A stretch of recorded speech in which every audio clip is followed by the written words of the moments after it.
समाजवादी विचारकों की श्रृंखला में एक प्रमुख विचारक हैं आचार्य नरेंद्र देव। आचार्य नरेंद्र देव का जन्म 1890 में हुआ और 1956 में उन्होंने अपनी अंतिम सांस ली। ये वो दौर था जिस समय मार्क्स ने अपने विचार रखे थे और वो पूरे विश्व में फैल रहे थे। ये वो दौर था जब 1917 में सोवियत संघ में क्रांति हुई और वहाँ साम्यवादी आंदोलन की स्थापना हुई। ये वो दौर था जब भारत अपने स्वतंत्रता के लिए संघर्ष कर रहा था और भारतीय राष्ट्रीय कांग्रेस की स्थापना के पश्चात भारत में राष्ट्रीय आंदोलन अपनी एक नई चेतना पकड़ रहा था। तत्कालीन परिस्थितियों का आचार्य नरेंद्र देव पर प्रभाव पड़ा और उन्होंने भारतीय राष्ट्रीय आंदोलन से भी प्रेरणा ग्रहण की। राष्ट्रीय आंदोलन के जो प्रमुख प्रणेता थे उनसे भी वे प्रभावित हुए और अपने विचारों को उन्होंने उन्हीं जो आधारों से ग्रहण करते हुए तात्कालिक परिस्थितियों और व्यवहारिकवादी रणनीति के अनुसार उसमें परिवर्तन भी किए और अपना वैचारिक आधार भी उन्हीं परिस्थितियों के आधार पर तैयार किया।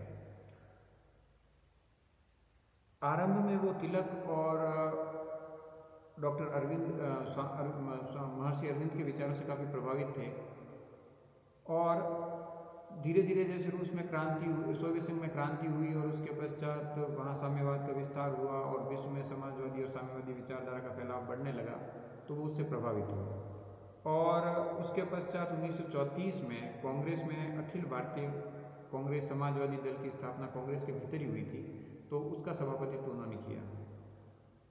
उसके कुछ वर्ष पश्चात किसान सभा की स्थापना हुई इलाहाबाद में और वो किसान सभा की स्थापना से जुड़े रहे। उसका 2 बार सभापतित्व भी उन्होंने किया। ऑल इंडिया कांग्रेस कमेटी के कई बार मेंबर रहे। आज़ादी के पश्चात जब कांग्रेस ने सत्ता प्राप्त की और एक दल के रूप में संगठित हुआ, तो उस समय आचार्य नरेंद्र देव का कई और समाजवादी गुट के जो सदस्य थे उनका कांग्रेस के प्रमुख नेताओं से मतभेद हुआ और 1948 में अर्थात आज़ादी के केवल 1 वर्ष पश्चात ये तय किया गया कि कांग्रेस अब एक दल रह गया है, वो एक विस्तृत संगठन नहीं है, वहाँ विचारों की उतनी स्वतंत्रता नहीं है, आलोचना की उतनी स्वतंत्रता नहीं है। तो अब समय आ गया है कि एक पृथक रूप से समाजवादी दल की स्थापना की जाए और इस आधार पर 1948 में भारतीय समाजवादी दल की स्थापना हुई। कालांतर में वो दल अन्य दलों से मिलकर प्रजा समाजवादी दल के रूप में परिवर्तित हुआ और फिर अपना उसी संदर्भ में विकास करता रहा। नरेंद्र देव के जहाँ तक सामाजिक और राजनीतिक विचारों का प्रश्न है, तो सर्वप्रथम हम ये देखेंगे कि उनके विचारों में हमें नैतिकता और मानवता के विचारों की झलक बार बार मिलती है। वो सत्य के पूर्ण समर्थक थे। सत्य कोई सापेक्ष चीज़ नहीं है। सत्य के बारे में वो कहीं पे कोई समझौता करने के लिए तैयार नहीं थे। उनके विचारों में मानवीय मूल्य और नैतिकता का प्रबल पुट मिलता है और उनका ये मानना था कि भारतीय संस्कृति का भी आधार तत्व आस्तिकता न होके विश्व में एक नैतिक व्यवस्था बनाए रखना वह है। अर्थात नैतिकता और मानवीय मूल्यों पर उनका सर्वाधिक असर रहा, जो उनके विचारों में भी दिखता है। बौद्ध धर्म के प्रकांड पंडित होने और भारतीय संस्कृति के ज्ञाता होने के नाते भी उनका नैतिकता और मानववाद पे काफ़ी बल रहा है। तो एक तरफ जहाँ हम पाते हैं कि एक तरफ वो भारतीय संस्कृति से, उसके धार्मिक आधारों से, बौद्ध धर्म के विचारों से प्रभावित रहे, वहीं तत्कालीन परिस्थितियों में जो विश्व में घटित हो रहा था उसने भी उनके विचारों को प्रभावित किया। मार्क्स एक बड़े विचारक के रूप में उभरे और उन्होंने जो विचार दिए उस समय उनसे भी वो प्रभावित हुए। उन्होंने वैज्ञानिक समाजवाद को ग्रहण किया और परंतु उसमें उन्होंने कई विचारों से असहमति भी प्रकट की। वे द्वंद्ववाद की पद्धति को स्वीकार करते थे मार्क्स के, परंतु उसके भौतिकतावाद में उन्होंने कई संशोधन किए। इसी प्रकार तत्कालीन समय यूरोप में सामाजिक सुधारवाद की विचारधारा पनपी। अर्थात मार्क्स ने जहाँ क्रांति पे बल दिया, सोवियत संघ ने जहाँ क्रांति पे बल दिया, यूरोप में सामाजिक और आर्थिक समानता प्राप्त करने के लिए यूरोपीय समाजवाद कह लीजिए या सामाजिक सुधारवाद पे बल दिया गया। अर्थात क्रांति के बिना शांतिपूर्ण तरीके से लोकतांत्रिक ढंग से बिना व्यवस्था को खराब किए आप क्रमिक सुधारों द्वारा प्राप्ति कर सकते हैं समाजवादी उद्देश्यों की। इससे उन्होंने सहमति प्रकट नहीं की। वो मार्क्स के भी कुछ विचारों से असहमति रखते हैं, वो यूरोपीय समाजवाद को भी स्वीकार नहीं करते और वो मानते हैं कि क्रांति के द्वारा ही व्यवस्था में परिवर्तन हो सकता है। इसी प्रकार तत्कालीन समय गांधी जी का व्यापक प्रभाव था। गांधी जी ने अहिंसा पर बल दिया और वो अहिंसा के सिद्धांत को पूर्ण रूप से स्वीकार नहीं करते थे। गांधी जी के सत्य के विचार को उन्होंने स्वीकार किया, पर जब वो स्वाभाविक ही था कि जब वे क्रांति पे बल दे रहे हैं तो अहिंसा के सिद्धांत को स्वीकार नहीं कर सकते। उन्होंने ये कहा कि अगर समाज में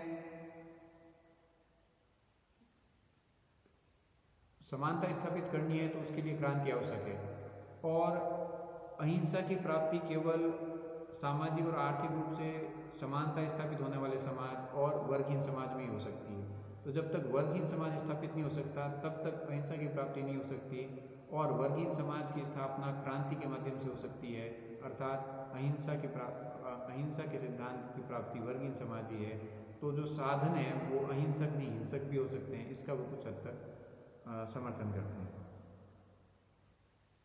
अब मार्क्स के विचारों और नरेंद्र देव के विचारों में कुछ अंतर है और मार्क्स की उन्होंने जो व्याख्या की, चाहे ऐतिहासिक भौतिकवाद में हो या आर्थिक तत्वों के बारे में हो या अन्य विकास में योगदान देने वाले तत्वों के बारे में हो, वो प्रचलित धारणाओं के विपरीत है। सामान्य ये माना जाता है कि मार्क्स ने पदार्थ को महत्व दिया और चेतना को महत्व नहीं दिया है, परंतु इस चीज़ को आचार्य नरेंद्र देव स्वीकार नहीं करते। आचार्य नरेंद्र देव मानते हैं कि मार्क्स पदार्थ और चेतना को समान महत्व देते हैं और उसका आधार वो ये बताते हैं कि मार्क्स ये मानता है कि कोई भी वस्तुगत परिस्थिति बिना मानव के सहयोग के परिणाम नहीं दे सकती और दूसरी तरफ कोई भी मानव वस्तुगत परिस्थिति के बिना स्वतंत्र रूप से वस्तु का निर्माण नहीं कर सकता। तो व्यक्ति को वस्तुगत परिस्थिति के बिना व्यक्ति द्वारा निर्माण वस्तुगत परिस्थिति के बिना संभव नहीं है और वस्तुगत परिस्थिति स्वयं परिणाम नहीं दे सकती जब तक कि मनुष्य उसमें सहयोग न करे। अर्थात पदार्थ और चेतना दोनों आवश्यक है और केवल मार्क्स ने द्वंद्वात्मक भौतिकवाद शब्द का प्रयोग इसलिए किया है ताकि हीगल की जो प्रत्ययवादी पद्धति है उससे और मार्क्स की पद्धति में अंतर स्पष्ट हो जाए। परंतु कई विचारक आचार्य नरेंद्र देव के इस विचार से सहमति नहीं रखते। इसी प्रकार सामान्य प्रचलित धारणा यह है कि मार्क्स ये मानता है कि आर्थिक तत्व सबसे अधिक जरूरी है और अन्य तत्व उसके सहायक हो सकते हैं, परंतु आचार्य नरेंद्र देव ये मानते हैं कि मार्क्स ने अन्य तत्वों को भी महत्व दिया है जितना कि आर्थिक तत्व को देता है और उसका भी आधार वो ये बताते हैं कि मार्क्स ये मानता है कि जो वस्तु किसी अन्य वस्तु से उत्पन्न होती है वह स्वयं स्वतंत्र कारण बन जाने की क्षमता रखती है, अथवा दूसरे तत्व भी जो आर्थिक आधार पर उत्पन्न हुए हों वो भी स्वतंत्र रूप से अपना अस्तित्व बनाए रख सकते हैं और उनका भी उतना महत्व हो सकता है। अतः इस आधार पर वो ये मानते हैं कि मार्क्स ने अन्य तत्वों को भी महत्व दिया है। पुनः इस तथ्य पर ध्यान रखना जरूरी है कि आचार्य नरेंद्र देव के इन विचारों से कई राजनीतिक विज्ञानी सहमत नहीं है। वर्ग संघर्ष के बारे में नरेंद्र देव का ये मानना था कि समाज में दो वर्ग नहीं होते। मार्क्स ने माना कि दो वर्ग हैं, पूंजीपति और सर्वहारा। वो कहते हैं कि दो वर्ग नहीं है, मध्यम वर्ग भी हो सकता है, कोई संक्रमणकालीन वर्ग भी उभर सकते हैं और मध्यम वर्ग की वो क्रांति में भी महत्वपूर्ण भूमिका मानते हैं।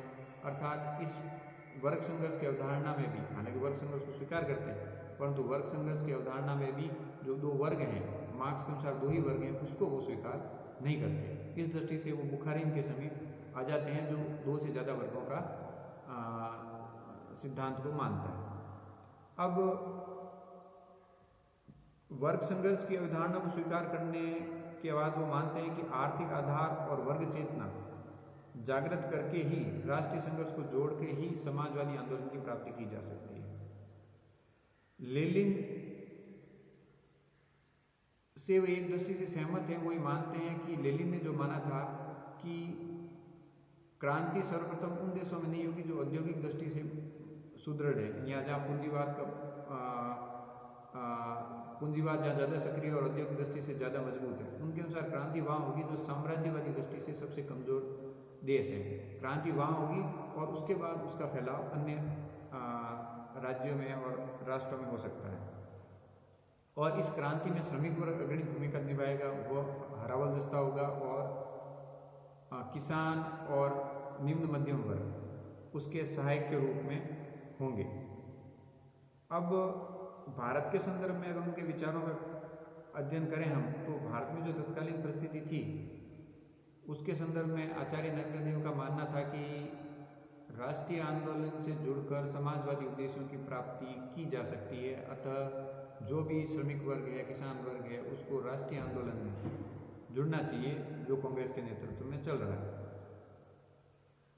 1942 में जब अगस्त प्रस्ताव पास हुआ तो उसका उन्होंने समर्थन किया, और समर्थन का कारण यह था कि उनका मानना था कि इसमें श्रमिकों और दलितों और किसानों के उद्धार की बात की गई है, जो एक जन अधिकारों की बात करती है। अतः उस प्रस्ताव का समर्थन किया जाना चाहिए।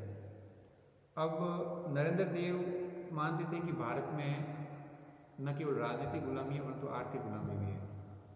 मुख्यतः राजनीतिक गुलामी का आधार ब्रिटिश शासन है या शासक हो सकते हैं, जबकि आर्थिक गुलामी का जो तंत्र बना हुआ है उसमें ब्रिटिश हैं, फिर देसी रियासतों के राजा हैं, फिर उनके सामंत हैं और पूंजीपति भी सम्मिलित हैं।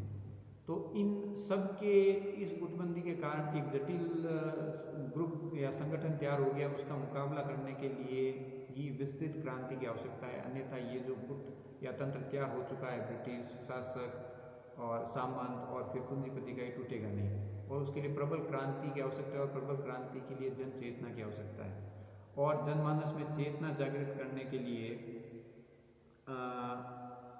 वह निरंतर रूप से राष्ट्रीय आंदोलन में सम्मिलित होने और आम हड़ताल की बात करते हैं। आम हड़ताल के आधार पर वो कहते हैं कि दो उद्देश्यों की पूर्ति हो सकती है। पहला कि आम हड़ताल से आर्थिक व्यवस्था कमज़ोर होगी, और आर्थिक व्यवस्था कमज़ोर होगी तो अंग्रेज यहाँ से या जो विदेशी शासक हैं वो यहाँ से हट जाएंगे या भाग जाएंगे और भारत स्वतंत्र होगा, जो कि समाजवादी उद्देश्यों की प्राप्ति का एक प्रमुख आधार है, या समाजवादी लक्ष्य की प्राप्ति का एक प्रमुख चरण होगा।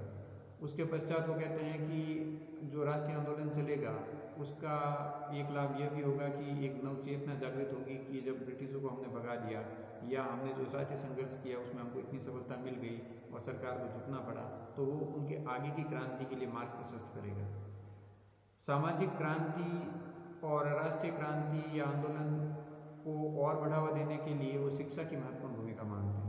उनके अनुसार शिक्षा वो तत्व है जो व्यक्ति को अपने अधिकारों के प्रति और अपने कर्तव्यों के प्रति जागृत करती है, और उसी जागृति के परिणाम स्वरूप लोग क्रांति में सक्रिय होते हैं और समाजवादी उद्देश्यों की प्राप्ति हो सकती है। आचार्य नरेंद्र देव समाजवादी विचारधारा के प्रमुख समर्थक थे, अतः उन्होंने किसानों के हितों के लिए भी कई बातें कही। उनके अनुसार किसानों को सहकारी समितियों के आधार पर, सहकारी संगठनों के आधार पर संगठित करना चाहिए, उनके ऋण माफ होने चाहिए, उन्हें सस्ते ऋण मिलने चाहिए, उन्हें भूमि का पूर्ण रूप से आवंटन होना चाहिए। तो हम पाते हैं कि उन्होंने एक संशोधित साम्यवाद का संशोधन किया और उन्होंने भारतीय दर्शन को अपने हिसाब से संशोधित किया। साम्यवाद की विचारधारा को उन्होंने भारतीय परिस्थितियों के अनुसार संशोधित करते हुए राष्ट्रीयता को और लोकतंत्र को महत्व देते हुए भारत की एकता अखंडता को बनाए रखते हुए सामाजिक और आर्थिक समानता की स्थापना के उन्होंने प्रयत्न किए। भारतीय संस्कृति में जो तत्व थे, नैतिकता और मूल्यों के प्रति प्रतिबद्धता, वो भी उनकी उस समाजवादी विचारधारा में देखने को मिलते हैं।